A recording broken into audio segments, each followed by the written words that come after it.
Competitive education centre की online classes में एक बार फिर से आपका स्वागत है।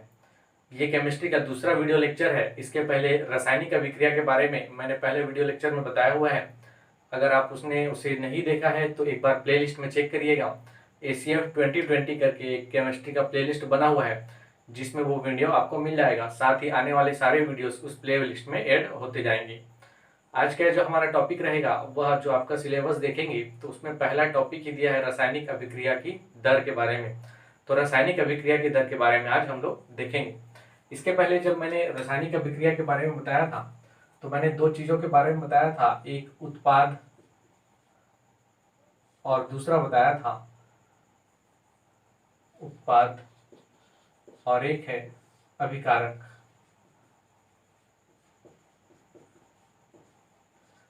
उत्पाद और अभिकारक यानी जिसे हम लोग प्रोडक्ट और रिएक्टेंट के नाम से भी जानते हैं।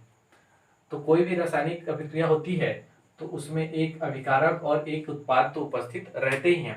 जब केमिकल चेंजेस होता है तो उसी के फलस्वरूप ही रासायनिक अभिक्रिया होती है। ये हमने पहले देख लिया है।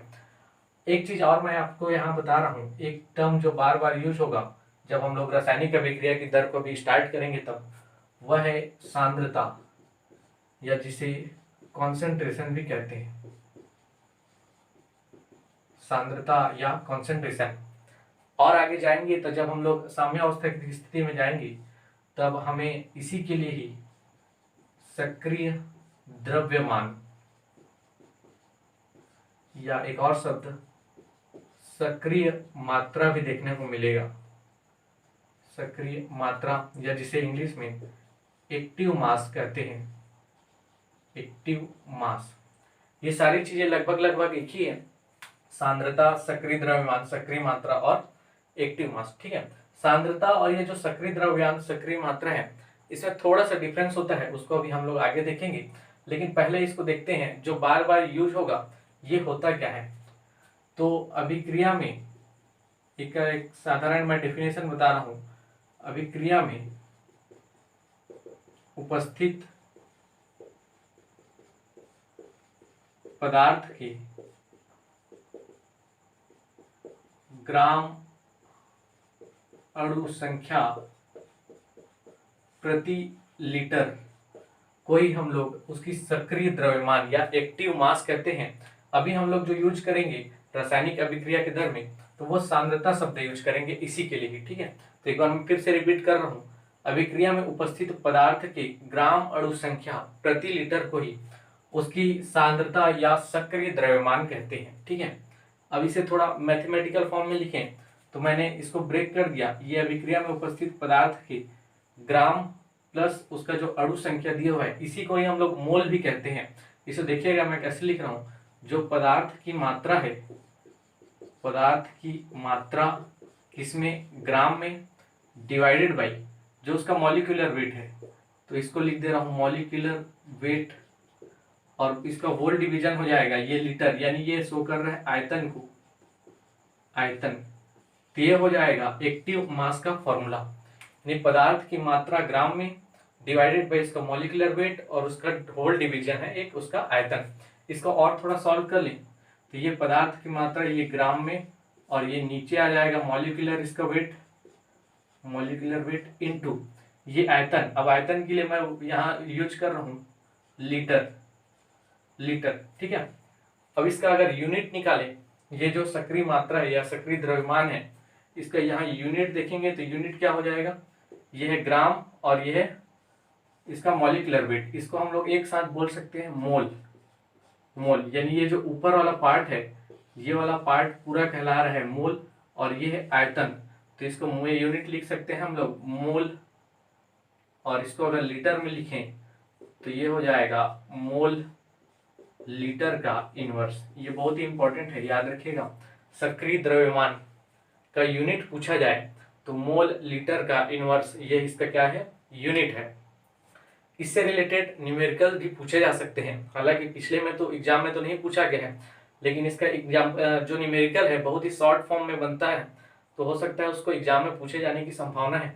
तो इससे एक न्यूमेरिकल भी करके देख लेते हैं। ठीक है, यहाँ पर सांद्रता और सक्रिय द्रव्यमान में जो थोड़ा सा अंतर है, सक्रिय द्रव्यमान हम लोग किसको कहते हैं, जैसे ये कोई अभिकारक है, मान लो ये एक पदार्थ है जो अभिक्रिया में भाग ले रहा है, तो इसका पूरा भाग तो अभिक्रिया में भाग नहीं लेता है, इसका कुछ छोटा सा ही पार्ट ही अभिक्रिया में पार्टिसिपेट करता है, और इसी को ही हम लोग कहते हैं एक्टिव मास।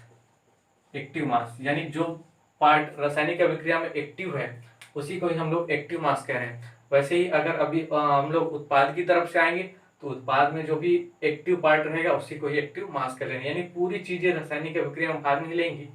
ये अगर कोई पदार्थ है तो इसका कुछ स्मॉल अमाउंट ही अभिक्रिया में भाग लेता है, उसी को ही हम लोग एक्टिव मास कह रहे हैं। जबकि सांद्रता क्या है, उसका जो कंप्लीट कॉन्सेंट्रेशन है उसको हम लोग सांद्रता कह रहे हैं, यानी कंप्लीट कॉन्सेंट्रेशन को ही हम लोग उसकी सांद्रता कह रहे हैं। अब सांद्रता को दर्शाएंगे कैसे, मान लो ये A प्लस B और ये मिलकर बना रहा है C प्लस D प्रोडक्ट, ये एक रासायनिक अभिक्रिया है। अगर इसमें हम लोगों को A की सांद्रता लिखनी है तो ये A एक अभिकारक है, और अभिकारक A की सांद्रता को लिखने के लिए हमें इसे बिग ब्रैकेट में शो करेंगे इस प्रकार से। वहीं अगर प्रोडक्ट की सांद्रता लिखनी हो तो ये प्रोडक्ट की सांद्रता बिग ब्रैकेट में अर्थात इसे शो किया जाता है। ये याद रखिएगा कि जब भी हम लोग सांद्रता को शो करेंगे आगे तो हमेशा उसे एक बिग ब्रैकेट में शो करेंगे, ठीक है। अब इससे आधारित एक मैं न्यूमेरिकल बताता हूँ। अगर यहाँ पर इसके जगह कोई केमिकल रिएक्शन भी रहता, मान लो यहाँ पर अगर अभिकारक में H2 है तो H2 की सांद्रता को इस प्रकार से दर्शाएंगे, ये H2 की सांद्रता होगी, यानी यहाँ पर बिग ब्रैकेट का यूज करेंगे। एक न्यूमेरिकल देख लेते हैं इससे आधारित।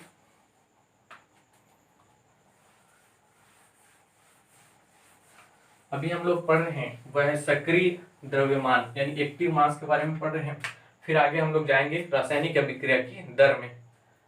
तो एक्टिव मास मान लेते हैं, हम लोग एक एग्जांपल लेते हैं, एक 2 लीटर का मिक्सचर है और इस 2 लीटर के मिक्सचर में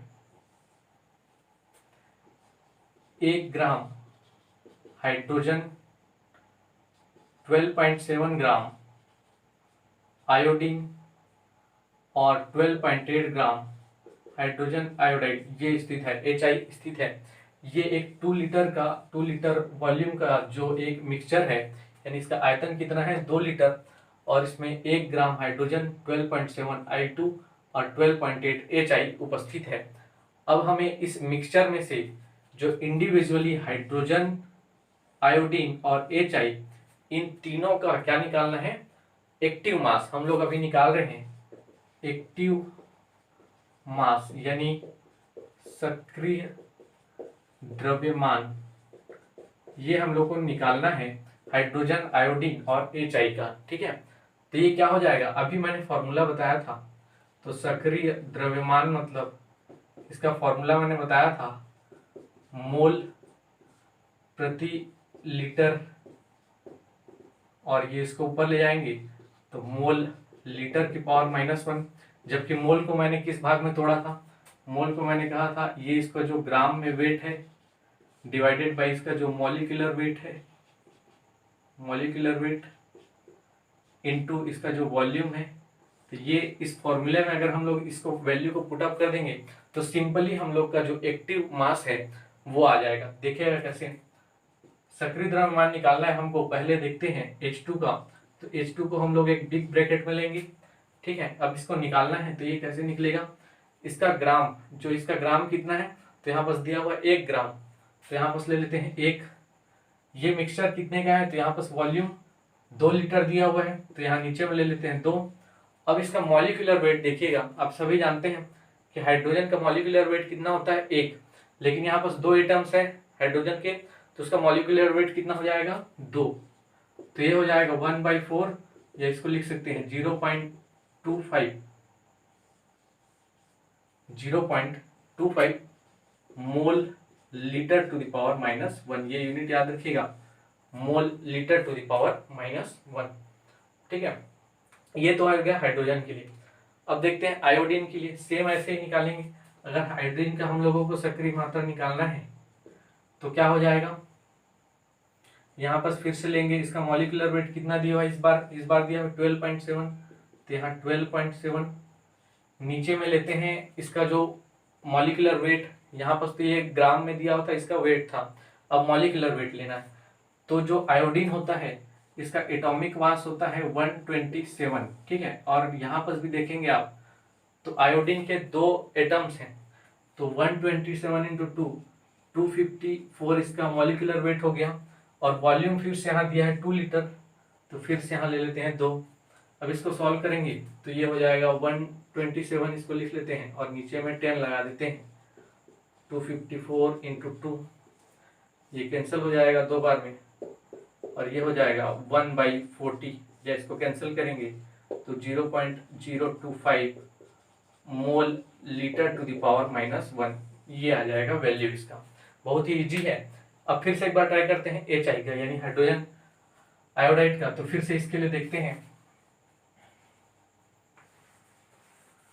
अगर हम लोग इसके लिए निकालें तो अब यहाँ पर देखिएगा, इसका जब एक्टिव मास निकालेंगे तो इसका जो वेट दिया हुआ है ग्राम में वो कितना है 12.8। तो मैं ऊपर में ले लेता हूँ 12.8, फिर नीचे में लेना है मॉलिक्यूलर वेट। अब मॉलिक्यूलर वेट लेने के लिए हमको हाइड्रोजन का भी लेना पड़ेगा और आयोडीन का भी लेना पड़ेगा। तो हाइड्रोजन का कितना हो गया 1, प्लस आयोडीन का हमने अभी देखा 127, तो ये टोटली हो गया 128। तो यहाँ पर सब लिख लेते हैं 128 इंटू जो वॉल्यूम है 2 लीटर। अब इसको सॉल्व करते हैं तो ये 128 डिवाइडेड बाई 128 इंटू 2, ठीक है। और यहाँ पर से अगर इसको हटा देंगे तो यहाँ 10 लग जाएगा, ये कैंसिल हो गया और ये हो गया 1/20, या इसको लिख सकते हैं 0.050 mole litre to the power -1। तो इस प्रकार हम लोग एक्टिव मास निकाल सकते हैं। अब आगे हम लोग मेन टॉपिक पे आते हैं अपने रासायनिक अभिक्रिया की दर के बारे में, ठीक है। एक्टिव मास इस तरह से हम लोग निकाल सकते हैं। तो रासायनिक अभिक्रिया की दर के बारे में देखें,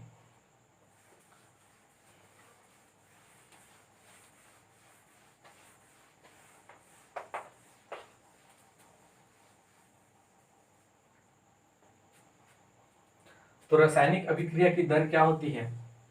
जब हम लोग किसी भी के दर के बारे में बात करते हैं, जैसे अगर हम लोग वेग ले लें तो वेग बराबर होता है जो उसका डिस्प्लेसमेंट डिवाइडेड बाई टाइम, यानी विथ रिस्पेक्ट टू टाइम उसमें जो डिस्प्लेसमेंट हो रहा है उसको हम लोग वेलोसिटी वेग बोलते हैं, ठीक है। वहीं एक्सेलरेशन की बात करें तो क्या होता है, जो उसका चेंज इन वेलोसिटी होता है डिवाइडेड बाई टाइम। अर्थात नीचे में जब भी हम लोग रेट की बात करते हैं तो नीचे में एक टाइम आता है और कुछ चेंजेस होता है विद रिस्पेक्ट टू टाइम।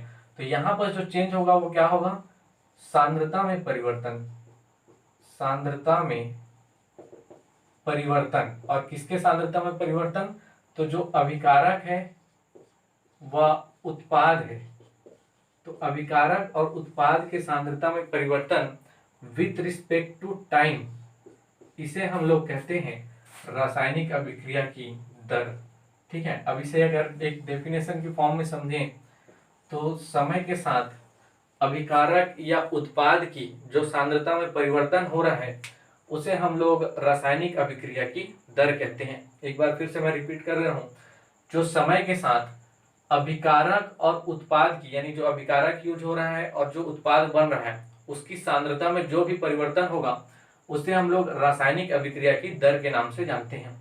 अब एक बार थोड़ा ध्यान दीजिएगा, मान लो ये कोई केमिकल रिएक्शन है और केमिकल रिएक्शन जब होता है तब यह जो अभिकारक है इसकी सांद्रता धीरे धीरे कम होती है और उत्पाद की सांद्रता धीरे धीरे बढ़ने लगती है। यानी स्टार्टिंग में जब अभिक्रिया प्रारंभ होगी तब अभिकारक की सांद्रता तो अधिक रहेगी, लेकिन धीरे धीरे यह सांद्रता कम होने लगेगी और इधर उत्पाद की सांद्रता धीरे धीरे बढ़ने लगेगी। तो इस प्रकार क्या होगा, जो सांद्रता में परिवर्तन होगा तो इसे हम लोग यह लिख सकते हैं कि अभिकारक की सांद्रता में वृद्धि, अभिकारक की सांद्रता में वृद्धि डिवाइडेड बाई टाइम, या उत्पाद की अभिकारक की सांद्रता में कमी डिवाइडेड बाई टाइम और उत्पाद की सांद्रता में वृद्धि डिवाइडेड बाई टाइम, ठीक है।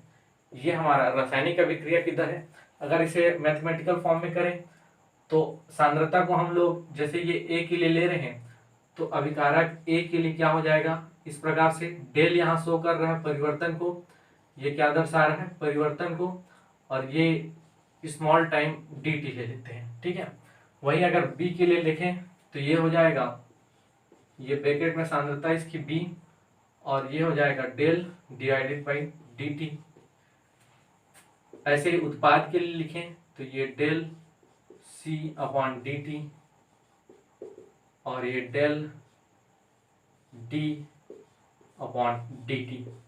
अब एक बात ध्यान दीजिएगा, यहाँ अभिकारक की सांद्रता में कमी हो रही है तो यह कमी यहाँ बस माइनस से शो होगी, यानी ये दोनों अभिकारक हैं a और b, तो a और b की यहाँ पर क्या हो रही है सांद्रता में कमी हो रही है, इसलिए दोनों में माइनस का साइन आएगा। और जबकि उत्पाद में सांद्रता में वृद्धि हो रही है तो इसे हम लोग प्लस का साइन, अगर यहाँ पर प्लस नहीं भी लिख रहे हैं तो भी यहाँ पर प्लस साइन है, ठीक है। तो ये क्या हो रहा है, यहाँ पर उत्पाद की सांद्रता में वृद्धि हो रही है, यह शो कर रहा है। तो ये था रासायनिक अभिक्रिया की दर। अच्छा, इसका यूनिट निकालना चाहें तो हम लोग यहाँ से यूनिट भी निकाल सकते हैं। यहाँ बस आप देख रहे हैं ये है सांद्रता, ऊपर वाला जो पार्ट है ये क्या है सांद्रता, और ये है टाइम। तो सांद्रता का जो मैंने अभी यूनिट बताया था mole litre to the power -1, ये तो पहले से ही देख चुके थे। और नीचे में यहाँ आ गया है सेकेंड, तो इसको लिख सकते हैं हम लोग mole litre to the power -1 second to the power -1। ये रासायनिक अभिक्रिया की दर की यूनिट होती है, ठीक है। तो ये रासायनिक अभिक्रिया की दर की यूनिट होगी। अब आगे